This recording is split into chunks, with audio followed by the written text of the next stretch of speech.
Allah razı olsun.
Why you are here at this polling station? I'm as an observer here because I'm the member of Kyrgyz National Parliament and I'm a member of the Turkpa, which means Turkish State Parliamentary Assembly, and we came here as a member of this international organization Turkpa, observing. And your job is basically to observe how the process is going on. And so far, how has it been? You say this is your second location? Yeah, to be honest, it's just second place where I have visited, and so far it seems to be everything's going quite well. Mm-hmm. What are you looking for when you go to these polling stations? The process, first step, the second step, and how many people are voting, and we are asking difference from previous one, something like that. And so far, so good. Азыр Түркпа уюмунан кыргыз депутаты катары кошулуп келгендигибизди каттап атат. Биздин казак бауырларыбыз. So fun and so deep. The meaning is so deep. Yes. Yes, different place maybe about 10. Okay. Because Zaten kurduk devlet teşkilatını. Siz geç Biz kaldınız. zaten kurduk.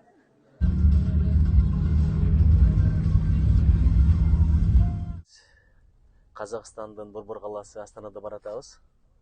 Бизди казак баарларыбыз абдан жакшы тосуп алышты. Шаарды көрүп атасыздар, заманбап шаар, модерн деп коет англис тилинде. Инфраструктурасы, курулуштары, архитектуралык, ошондой эле комплекстери, ансамбльдар абдан ойлонулуп жакшы салынган. Ар бир жолу келгенде баалайм. Казак өлкөсү анын борборунда гүлдөп өнүгө берсин. Элине журтуна чоң рахмат.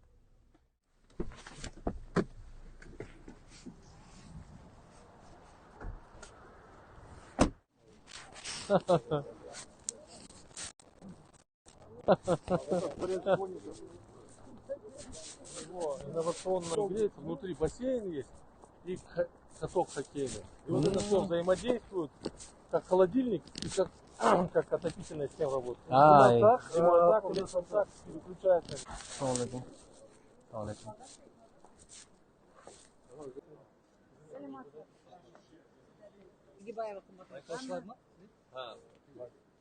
Председатель комиссии у нас. Биз азыр 3-чү шайлоо участкасына келип атабыз. Бул мектеп окуучуларынын двореци сарай деп аталат экен. Ичинде бүт шарттар менен спорт менен машканга, өскөнгө, өнүккөнгө окуганга. Биздин бала кездеги пионерлер үйү сыяктуу экен. Пожалуйста, пройдемте на регистрацию.